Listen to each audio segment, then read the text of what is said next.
Selamat pagi, Bapak, Ibu, saudara-saudara Sobat Messenger. Salam sejahtera untuk kita semua. Pagi hari ini kita mengucap syukur oleh anugerah Tuhan. Kita dikaruniakan satu kehidupan yang baru, rahmat yang baru yang dapat kita nikmati, bahkan menjadi satu tuntunan dalam kehidupan kita sepanjang hari ini. Dan kita akan mengawalinya bersama dengan Bread of Life, belajar kebenaran firman Tuhan. Mari kita berdoa terlebih dahulu. Bapa kami dalam surga, sungguh kami mengucap syukur. Sungguh Engkau Allah yang setia memimpin, menuntun jalan kehidupan kami. Engkau memberkati kami pada saat kami tidur, dan pagi hari ini Engkau bangunkan kami dengan hari yang baru, rahmat yang baru. Bersama-sama dengan Sobat Messenger, kami akan mengawali hari kami dengan mendengar suara Tuhan di dalam Bread of Life. Roh Kudus yang berikan pencerahan kepada kami dengan firman Tuhan yang kami baca, yang kami renungkan, dapat kami simpan dalam hati dan menjadi satu panduan dalam kehidupan kami sebagai pengikut Kristus yang setia. Di dalam nama Tuhan Yesus kami berdoa. Amin. Bagian firman Tuhan jadi perenungan kita pada pagi hari ini, Bapak, Ibu, saudara, Sobat Messenger, diambil dari Injil Matius. Injil Matius pasal yang kelima, ayat ke-21 hingga ke-26. Matius pasal 5, ayat ke-21 hingga ke-26, demikian firman Tuhan. Kamu telah mendengar yang difirmankan kepada nenek moyang kita, jangan membunuh. Siapa yang membunuh harus dihukum. Tetapi aku berkata kepadamu, setiap orang yang marah terhadap saudaranya harus dihukum. Siapa yang berkata kepada saudaranya kafir harus dihadapkan ke mahkamah agama, dan siapa yang berkata-kata jahil harus diserahkan ke dalam neraka yang menyala-nyala.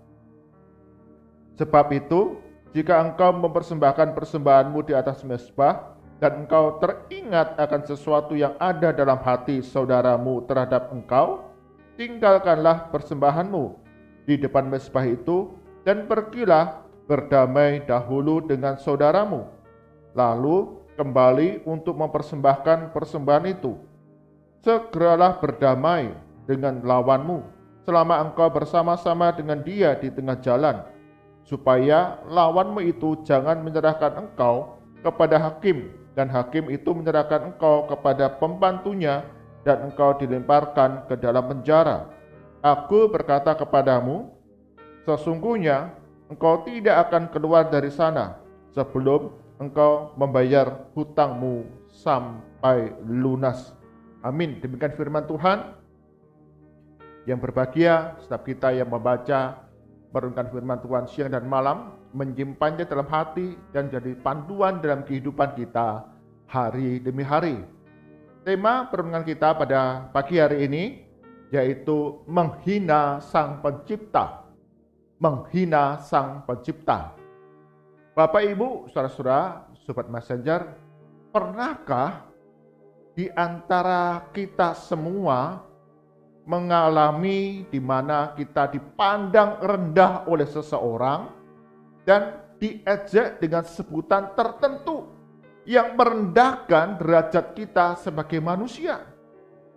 Misal, kita dicaci maki dengan sebutan binatang, atau pengalaman seseorang ketika ada seorang kulit hitam makan bersama dengan sahabat-sahabatnya di sebuah restoran. Kemudian datanglah seorang kulit putih yang tidak dia kenal, memanggil dia dengan sebutan boy.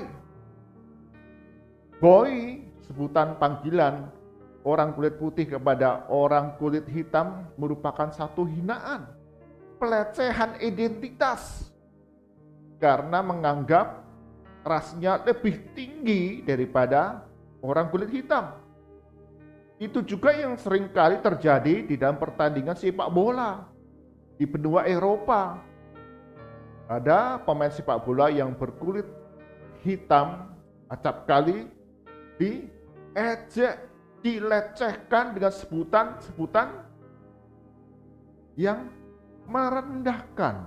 Misalnya dengan seruan monyet begitu, dengan kasar, dengan hinaan yang sungguh-sungguh merendahkan. Semua itu ejekan, hinaan, bully yang disebutkan sekarang pada zaman sekarang ini adalah pelecehan identitas.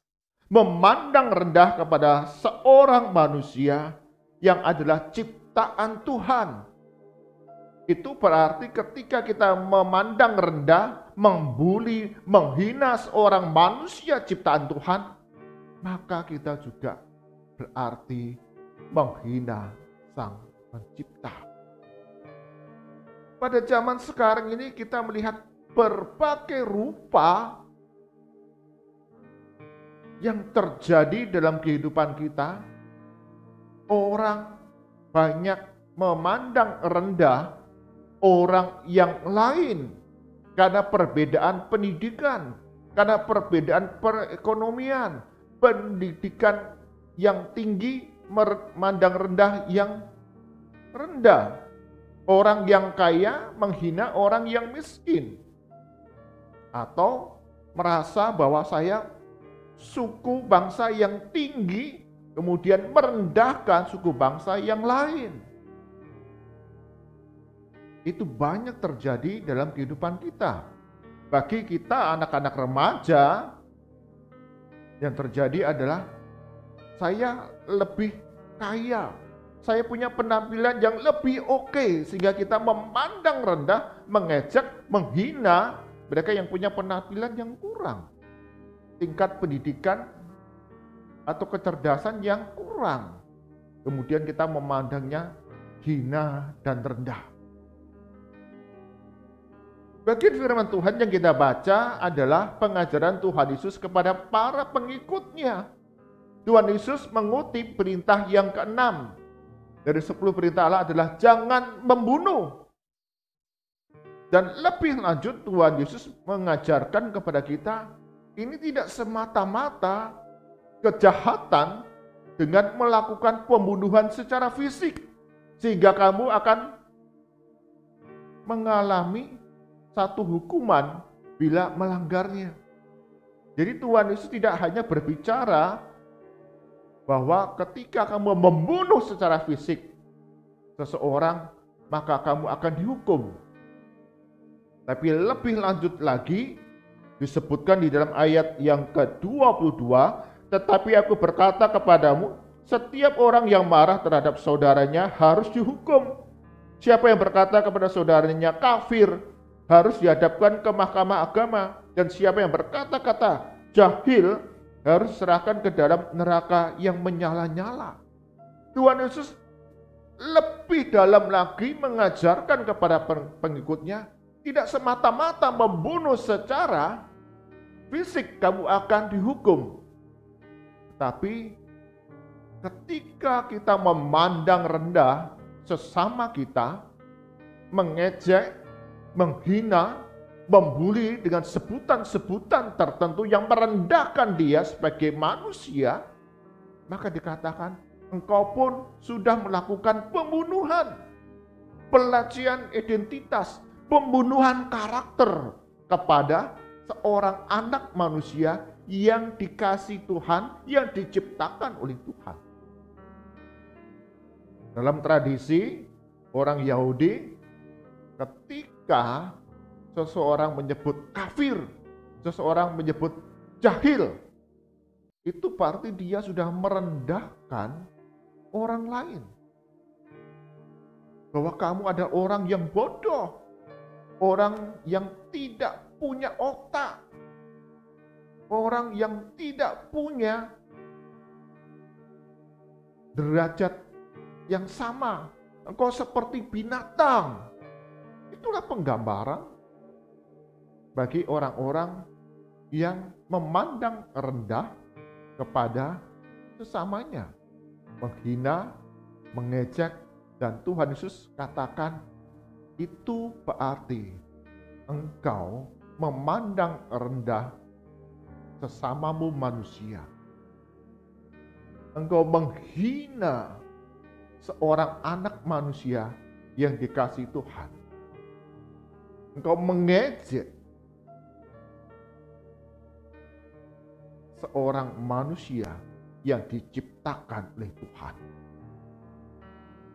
Maka disadarkan di sana ketika kamu menghina, mengejek, membuli dengan perkataan-perkataanmu, dengan luapan amarahmu, itu berarti kamu melakukan pembunuhan.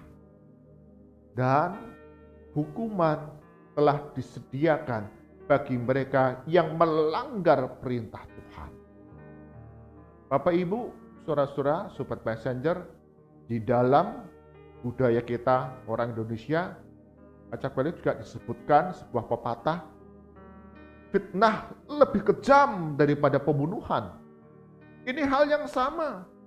Kita melakukan sebuah perkataan, ejekan, hinaan yang tidak benar kepada sesama kita, yang merendahkan sesama kita, dikatakan lebih kejam daripada pembunuhan secara fisik. Hal yang sama di mana Tuhan Yesus ajarkan kepada setiap kita. Pada zaman sekarang ini, ketika teknologi begitu maju, manusia memiliki kemampuan belajar yang semakin luas, tetapi tidak membuat karakter atau hati manusia itu semakin taat kepada perintah Tuhan. Kita tentu sering membaca berita di mana ada orang-orang bunuh diri karena dibully oleh sesamanya. Seorang remaja berusia 17 tahun di Malaysia. Dia lompat dari lantai 4 sekolahnya karena dibully, dihina, diejek oleh 2 orang teman sekelasnya.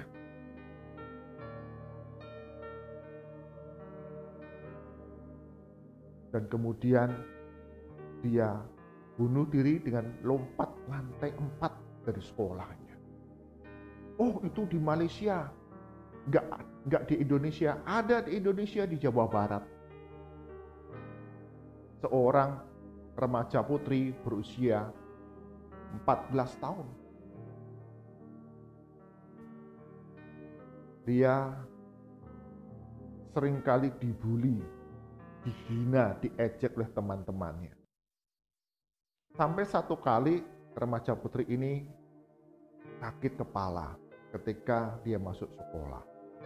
Maka kemudian dia ke UKS sekolah untuk istirahat dan tidur di sana.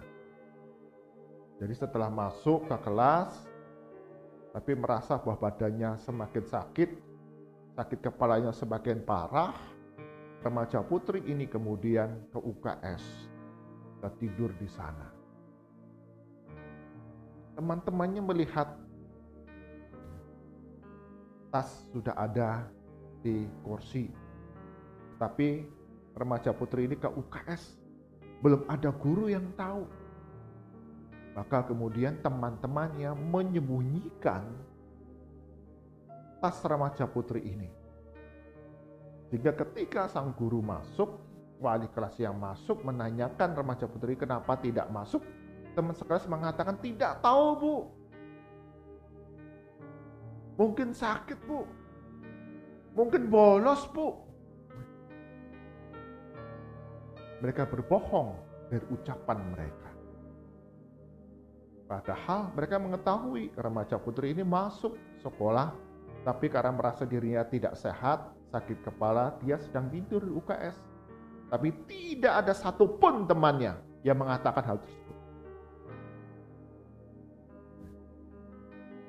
Dan ketika remaja putri ini balik ke kelas, dia kena marah oleh guru-gurunya. Setelah pulang sekolah, remaja putri ini tidak segera pulang karena dia masih mencari tas yang disembunyikan oleh teman-temannya. Bahkan sampai pulang sekolah tas itu tidak dia temukan.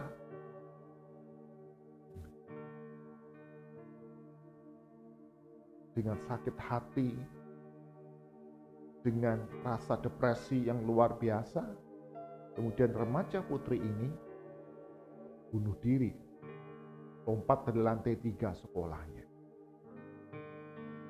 Teman-temannya menjadi terkejut bahwa apa yang mereka lakukan yang sebenarnya untuk bercanda, bermain-main, tidak serius, tapi mereka lupa bahwa hinaan, ejekan, bully itu merendahkan sahabat mereka, menghina ciptaan Tuhan, menghina Sang Pencipta, dan itu melukai sangat dalam karena dia dianggap lebih rendah dari manusia,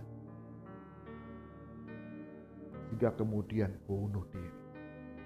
Fitnah lebih kejam dari pembunuhan, karena hal tersebut akan merusak jiwa seseorang.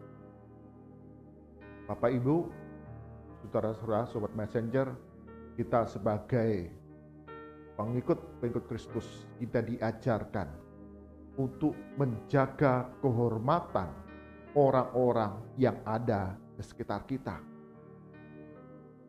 Mereka semua adalah ciptaan Tuhan yang dikasihi oleh Tuhan.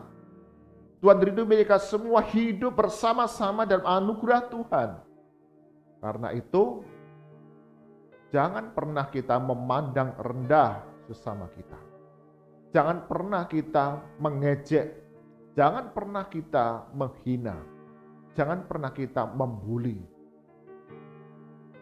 Meskipun itu ada di sosial media, tetapi segala hal yang kita kerjakan menghina sesama kita, itu berarti menghina Sang Pencipta. Karena itu, hargailah, berilah penghormatan kepada semua orang, karena mereka semua adalah ciptaan Tuhan yang dikasihi oleh Tuhan. Mari kita berdoa. Tuhan Yesus, sungguh kami diingatkan kembali, perintah jangan membunuh tidak semata-mata itu adalah membunuh secara fisik, tetapi banyak sekali dalam zaman kami sekarang ini membunuh jiwa, membunuh roh sama kami manusia. Kami mengecek, menghina, memandang rendah, membuli sesama manusia.